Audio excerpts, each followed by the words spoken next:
The Feast of Passover cracks the code of Revelation 12 wide open. My name is Jesse Hodge, and this channel is the Prophetic Construct. The parallels between Revelation 12 and the Exodus account are undeniable.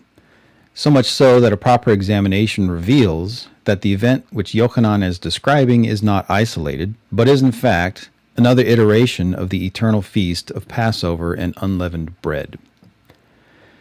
Now we can make this assertion because these two accounts are not standalone, but are in fact two examples of the same pattern that emerges across no less than 7 of the most significant events of Israel's history. Each occurrence only strengthens the conclusion that Revelation 12 is not a unique vision, but another expression of the Passover pattern. Though each event is unique, the way this pattern manifests reveals a grand architecture that far exceeds what could reasonably be attributed to human design. You think I'm crazy? Here are just a few parallels across both accounts that support this conclusion. In Revelation 12, Yochanan describes a dragon that confronts a woman. In Exodus, we see the Pharaoh confronting and persecuting the children of Israel. And notably, we see that the prophet Ezekiel twice labels the Pharaoh as a dragon. In Revelation, we see the dragon seeking to destroy the woman's newborn son. In Exodus, Pharaoh orders the death of the Hebrew male children. Revelation shows the child delivered from the dragon and taken to the throne in the heavens. Exodus describes how Moshe is spared from Pharaoh's decree by his own daughter, who saves him and then raises him under Pharaoh's own roof. Revelation, the woman then flees into the wilderness where she is nourished. In Exodus, once Moshe is an adult, he flees to Midian where he's given bread and nourished by Yithro and his daughters.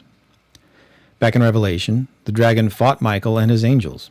In Exodus, Moshe and Aaron confront Pharaoh with signs and wonders.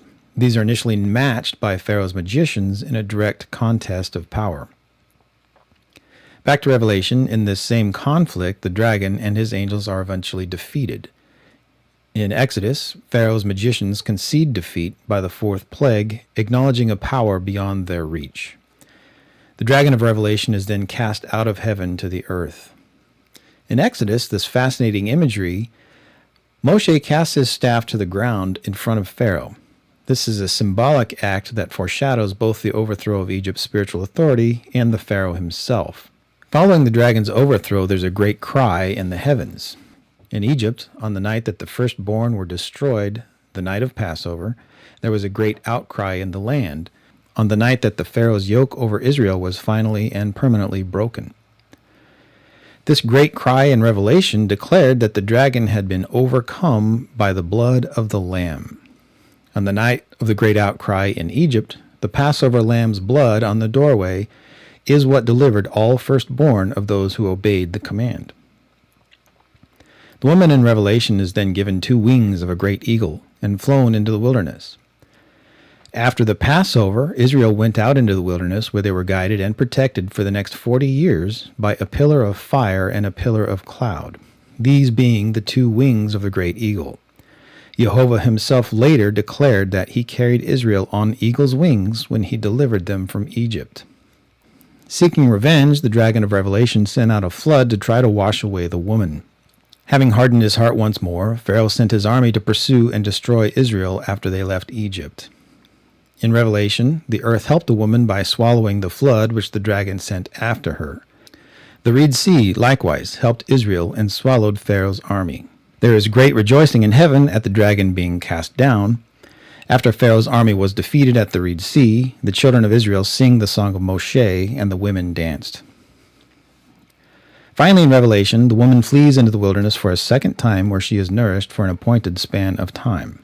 And in Exodus, Israel spends the next 40 years in the wilderness where they are nourished by manna.